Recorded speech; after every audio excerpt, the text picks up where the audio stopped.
and actually he was stronger than he ever was before. He was running better. He never even vaulted at practice in 3 years.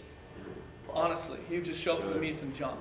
And then I'll lead you into the interesting part of last year, because he was making bars at practice, which he'd never done before, and he was having an incredible winter training, had a great pole vault practice going on, jumped up in the air, and the pole blew up.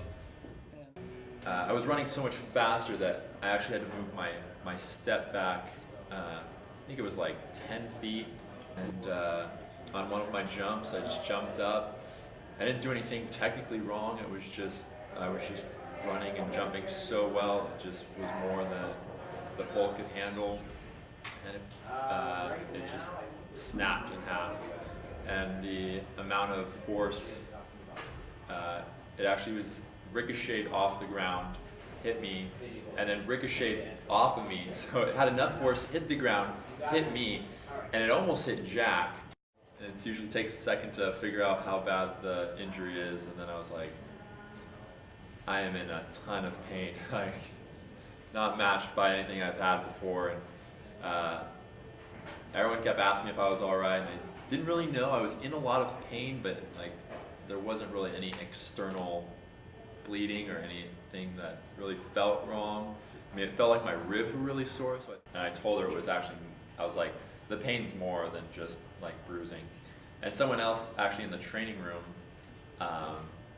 someone I knew, kind of made a joke, but was kind of serious at the same time, because I started losing all the coloring in my face.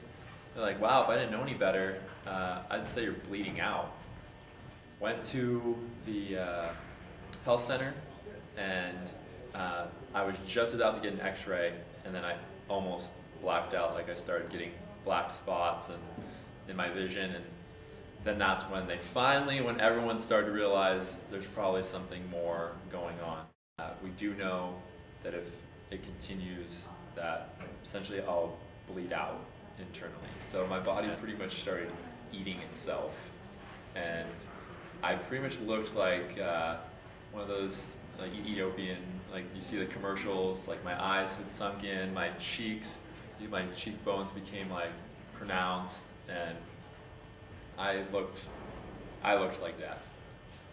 To even like the slightest little like giggle or anything, it was like pain I can't even describe. It felt like my stomach was trying to rip open again. It's probably one of the most frustrating times of my life. Like it was like overwhelming. It was just like being given this huge list of things that I have to do, and knowing that there is, you need, 10 years to do it, and I only had less than a year to do it. And so it was very overwhelming.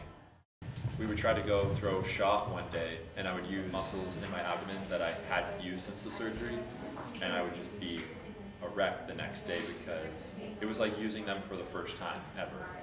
And so I'm sure I scared the crap out of Jack when I took off for the 15.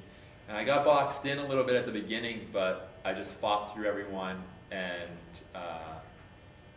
broke away. And Which is too fast. That's like a 4-minute mile pace. It would have won conference in the 1500. Yeah.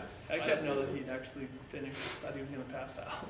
Yeah, I just gave it everything I could. I crossed the line, and I would say it was the first time I had ever gotten really emotional after something, because something I really wanted, and something that I had put like all of myself into.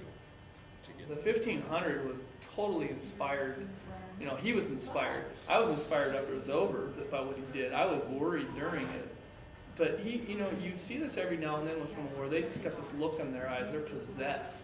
And his passion for the sport and the race took over. I mean, he was running on just pure passion. And that, you don't run any better than when you're doing that. So it was awesome. I got goosebumps during it, and when he got to the finish line, I was like, yeah.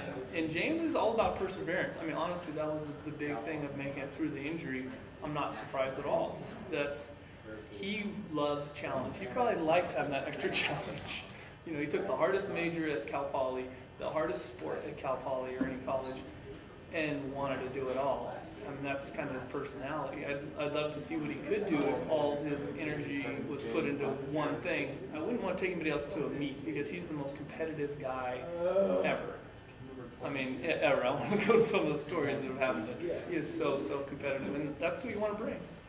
You know, and hopefully that's the one thing you can teach Corbin more than anything is how to just want it like your life depends on it. Because if you want it that badly, you will not lose.